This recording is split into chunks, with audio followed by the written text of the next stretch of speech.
All right, on this episode of Bowks Talking Bouts, going to shout out the sponsors here, Sovereign Extracts. You can check them out for some great CBD oils, variety of CBD cartridges, THC, and the like. Also, USG Canada. They're putting out great apparel for boxers, MMA fighters, but also for fans alike. And we've got a big card going at BKFC 12. It's happening on September 11th. And we've got quite the fight here between Kendall Grove and Hector Lombard. And I've got Hector on the show right now. How's your day going so far there, Hector? I'm good. Thank you. Yeah, no, it's great to hear from you, man. And just real quick, wanted to just talk about the last fight here. Like you got in there with David Mundell, you make the big promotional debut, you end up getting the unanimous decision in the main event. Like, how did it feel to kind of put on that quality of performance and kind of get back into the win column there? It's feeling good. I was out for a year and a half, almost 2 years. So I'm excited to get back in there. Yeah, you mentioned the time off. Did you feel like there was any rust when you got in there, or any readjustments, or was everything feeling like pretty organic and free flowing when you were out there competing? Yeah, I was a little bit rusty at the beginning, but just make adjustments. Absolutely. I'm wondering too if the actual experience getting out there was different at all than your preconceived notion of what a bare knuckle boxing fight would be. Like, did everything kind of align with what your preconceived notion of it was, or were there a couple surprises that came up in your bare knuckle debut there? No, I was expecting a fight. Then my is a young guy. He had 2 wins at the time, so he was like experience in the bare knuckle. Got 2 KO, so it was a good challenge for me. Yeah, definitely a great win to establish yourself on the scene and everything like that, and just kind of getting out there. But in your post-fight interview, you'd mentioned about changing certain aspects of your game plan and just adjusting certain little things in your preparation. Like, what do you think those differences will be? Like, how is the methodology for this one going to be different than your first bare knuckle fight there? I gotta be a little bit more aggressive. Bare knuckle fight is a bit different. Like, you usually gotta be always attacking first. Other than that, I mean. Yeah, absolutely. And yeah, no, definitely get what you're saying there, man. But I kind of wanted to talk about the personalized hand wraps that you had, because last time we were talking, you were discussing the hand wraps and how they were personalized for you, and you have the patent for it and stuff like that. Like, how much do those help with your training for these different fights here? Like, I imagine you're still using those wraps leading into this fight here. Yeah, for training, it come up a bit more adjustable for the fighting than using the gloves, because when you wear gloves, it's kind of like you lying to yourself. You gotta get as close as the fight it is, So.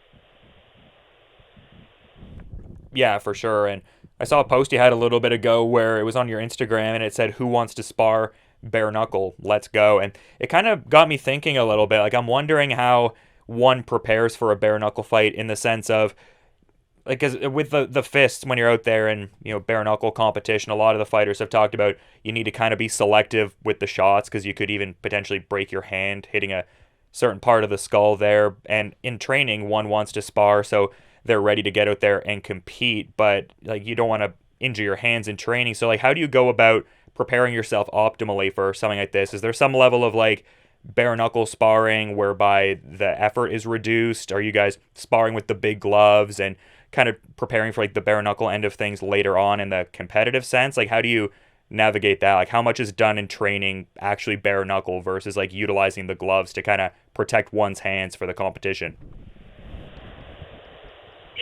Well, to be honest, to prepare for to spot bare knuckle is impossible. Like you gotta get caught for sure. So get closer as the bare knuckle it is, yes, but you cannot prepare bare knuckle with your feet. You're gonna get definitely cut for sure. Yeah, that's kind of a cute. Yeah. Yeah, it's bare knuckles with the sport, so it's nothing can even come close. So cannot prepare with imagine training with bare hands, sparring with bare hands. It would be like disaster. Yeah, for sure. I get what you're saying in that regard. But, this second fight here for BKFC, obviously some different circumstance here as compared to the last one. Like, there's going to be, reduced capacity in the live environment there. Like, there's going to be a certain percentile of fans that are allowed in the building and stuff like that. Like, how different is the, preparation for this fight here, just with the backdrop of the pandemic and some of the, COVID testing and some of the facets of this fight week as compared to the previous fight? Like, how different is it this go around versus the first foray with BKFC? Yeah, this pandemic is being pain in the ass, but we just try to get in there,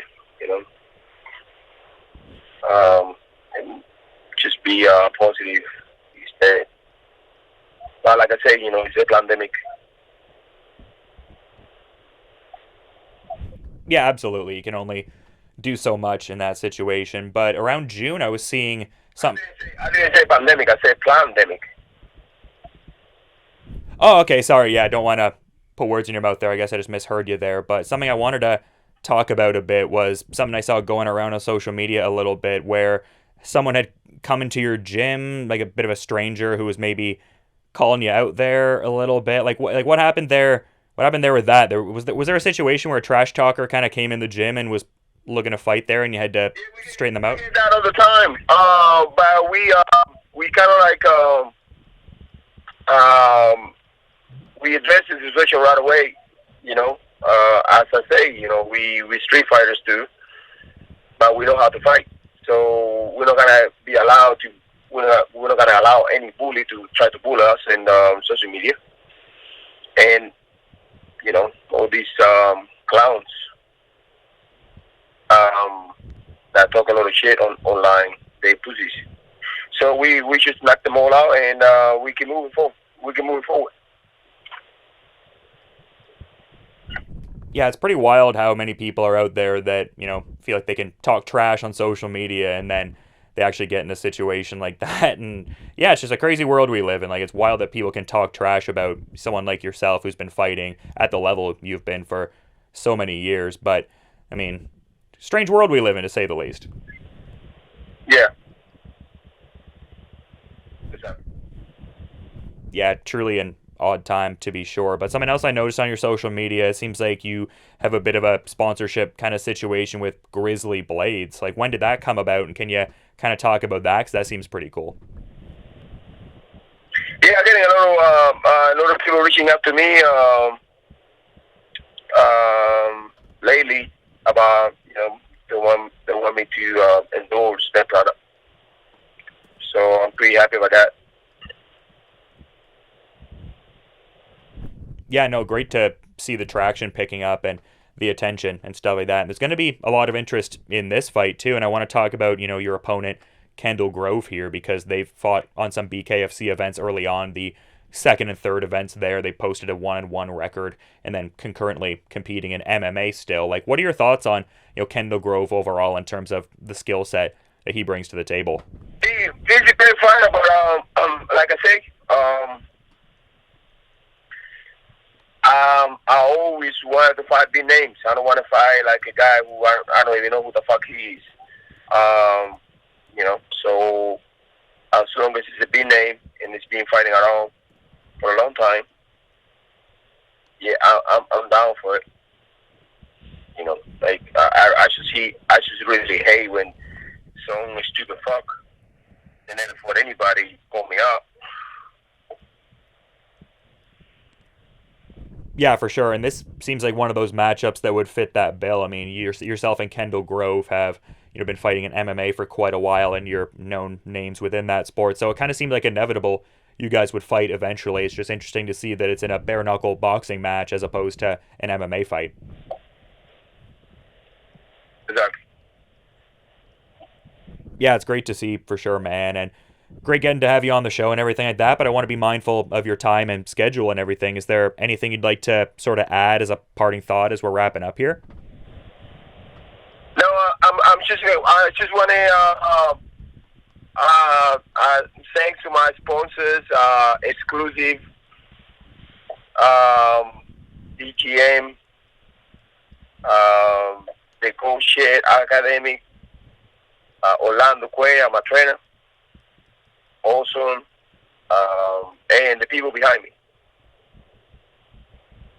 Absolutely great to put in those shout outs there. And this is going to be a great fight card. BKFC 12. It goes on September 11th, and people can check that out on the Bare Knuckle TV app. We've got Kendall Grove and Hector Lombard getting ready to toe the line. Always great getting to talk to you, Hector, and I appreciate you making some time here. Best of luck with the remaining part of preparations leading into this fight here, and have a good rest of your night, too.